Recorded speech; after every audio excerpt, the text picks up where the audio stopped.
ดำน้ำที่ไม่มีเครื่องยนต์ เครื่องบินรบราคาพันล้านท่ามกลางยุคที่เศรษฐกิจฝืดเคืองคำถามที่ดังที่สุดในใจคนไทยตอนนี้ก็คือทำไมประเทศที่สงบสุขแบบเราถึงต้องทุ่มเงินมหาศาลไปกับของเล่นทางการทหารพวกนี้คำตอบอาจทำให้คุณต้องตกใจค่ะเพราะมันไม่ใช่การเตรียมตัวเพื่อเริ่มสงครามแต่มันคือการป้องกันสงครามเศรษฐกิจและสงครามทรัพยากรที่เริ่มขึ้นแล้วในทะเลลึกและบนโลกไซเบอร์ที่ซึ่งกองทัพยุคเก่าไม่มีวันไปถึงค่ะสวัสดีค่ะยินดีต้อนรับเข้าสู่ช่องสาระแน่ช่องที่จะพาคุณไปสาระแน่ทุกเรื่องที่มีสาระแบบสนุกน่าตื่นเต้นน่าติดตามกับแก้มใสคนเดิมค่ะลองจินตนาการว่าคุณคือทหารข้าศึกที่ยกทัพเข้ามาเหยียบแผ่นดินสยามเมื่อหลายร้อยปีก่อนรอบตัวคุณมีแต่ปะทึบที่ร้อนชื้นเสียงหรีดริ่งเรไรดังจนแสบแก้วหูและความเงียบที่น่าอึดอัดเป็นระยะคุณมองไม่เห็นอะไรเลยนอกจากใบไม้แต่คุณรู้สึกได้ว่ามีสายตานับร้อยคู่กำลังจับจ้องคุณอยู่แล้วทันใดนั้นเองค่ะความเงียบก็ถูกทำลายลงลูกธนูอาบยาพิษพุ่งออกมาจากทุกทิศทางเสียงไม้ไผ่แหลมคมที่ซ่อนอยู่ใต้ใบไม้แห้งถูกเหยียบดังกรอบตามด้วยเสียงร้องโหยหวนกองทัพของคุณตกอยู่ในความสับสนโอลหม่านศัตรูอยู่ที่ไหนก็มองไม่เห็นนี่คือสงครามกองโจรฉบับสยามโจมตีอย่างฉับพลันสร้างความเสียหายสูงสุดแล้วหายเข้าไปในพงไพรเหมือนพูดผีค่ะทิ้งไว้เพียงความหวาดกลัวและขวัญกำลังใจที่แตกสลายของกองทัพศัตรูค่ะและเมื่อการรบเปิดฉากในที่โล่งเราก็ยังมีไพ่ตายที่น่าเกรงขามที่สุดช้างศึกไม่ใช่แค่พาหนะแต่มันคือรถถังมีชีวิตแห่งสมรภูมิโบราณค่ะพลังทำลายล้างของมันคือที่สุดของความน่าสะพรึงกลัวมันพุ่งชนเหยียบย่ำทำลายกระบวนทัพของศัตรูจนแตกพ่ายและบนคอช้างนั้นคือจอมทัพผู้เป็นศูนย์กลางจิตใจของเหล่านักรบค่ะนี่ไม่ใช่การรบแบบไร้แบบแผนแต่มันคือศาสตร์และศิลป์คือยุทธศาสตร์และจิตวิทยาที่ใช้ป่าเป็นปราการและใช้ความกล้าเป็นอาวุธค่ะนี่คือรากฐานที่ทำให้ชาติเรายืนหยัดมาได้นานหลายร้อยปีค่ะแต่คำถามสำคัญก็คือแล้วยุทธศาสตร์ที่สมบูรณ์แบบนี้จะต้านทานอำนาจของกระสุนปืนและเรือรบเหล็กที่จากชาติตะวันตกที่กำลังแผ่อิทธิพลเข้ามาได้อย่างไรคะปลายศตวรรษที่19คือยุคแห่งการล่าอาณานิคมค่ะชาติมหาอำนาจตะวันตกกำลังจ้องจะงาบสยามทางรอดเดียวของเราคือต้องทำให้พวกเขายอมรับว่าเราศิวิไลและมีกองทัพที่แข็งแกร่งพอที่จะปกป้องตนเองได้และนี่คือพระปรีชาสามารถของพระบาทสมเด็จพระจุลจอมเกล้าเจ้าอยู่หัวรัชกาลที่5ค่ะพระองค์ท่านทรงริเริ่มการปฏิรูปกองทัพครั้งใหญ่ที่สุดในประวัติศาสตร์มีการจัดตั้งโรงเรียนนายร้อยส่งนักเรียนทหารไปเรียนต่างประเทศจะซื้อยุทโธปกรณ์ที่ทันสมัยและวางรากฐานของกองทัพบกและกองทัพเรืออย่างเป็นระบบเอาง่ายๆคือจากกองทัพที่เรียกเกณฑ์ไพร่พลตามหัวเมืองกลายเป็นกองทัพอาชีพที่มีโครงสร้างชัดเจน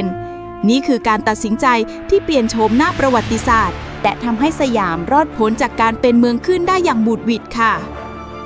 การมีกองทัพใหม่เป็นเรื่องหนึ่งแต่การนำกองทัพนั้นไปทดสอบในสมรภูมิที่โหดร้ายที่สุดอย่างสงครามโลกและสงครามเย็น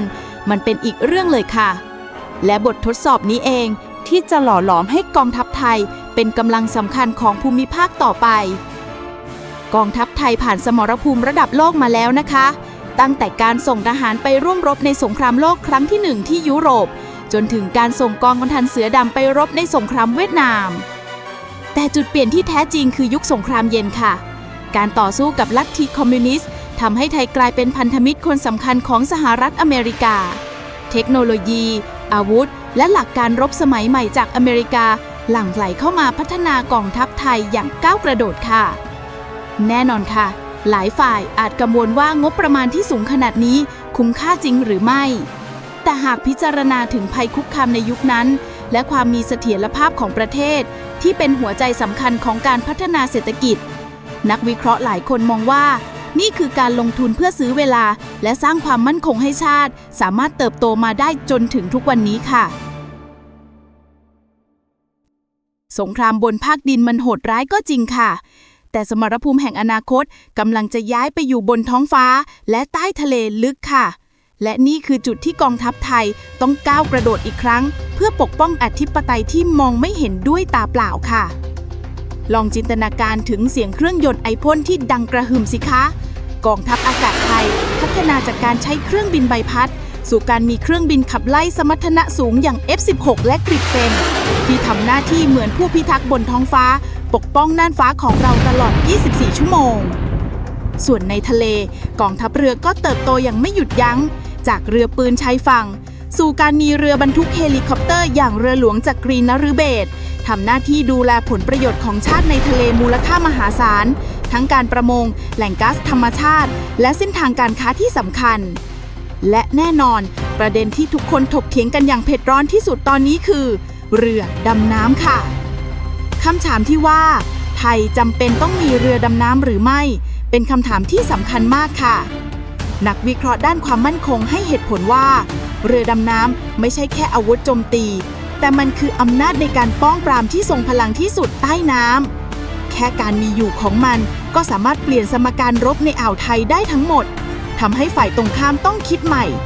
คิดให้หนักขึ้นก่อนจะรุกล้ำอธิปไตยของเรา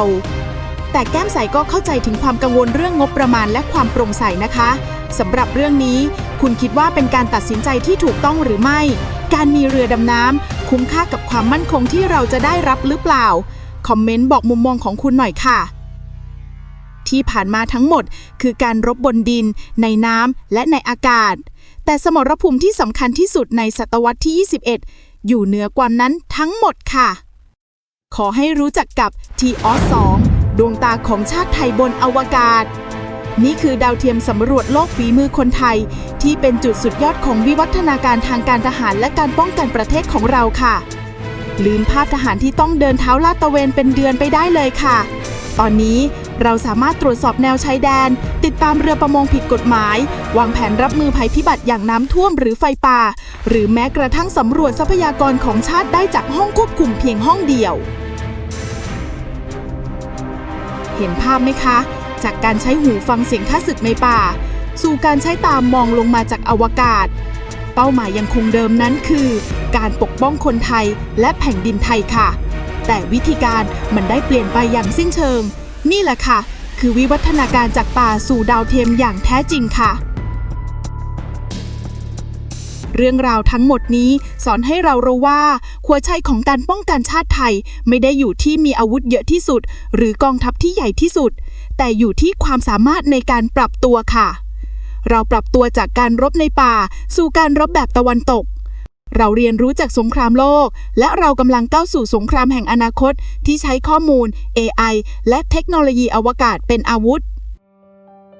เส้นทางจากป่าสู่ดาวเทียมคือบทพิสูจน์ว่าไม่ว่าโลกจะเปลี่ยนไปแค่ไหนไม่ว่าภัยคุกคามจะมาในรูปแบบใดคนไทยจะหาทางปรับตัวและลุกขึ้นสู้เพื่อปกป้องบ้านของตัวเองเสมอค่ะท้ายสุดนี้ประวัติศาสตร์และวีรกรรมไทยอันยิ่งใหญ่ยังมีอีกมากที่รอการค้นพบถ้าคุณคิดว่าเรื่องราวของวิวัฒนาการกองทัพไทยนี้ไม่ควรมีแค่เราที่รู้ช่วยกันแชร์คลิปนี้ออกไป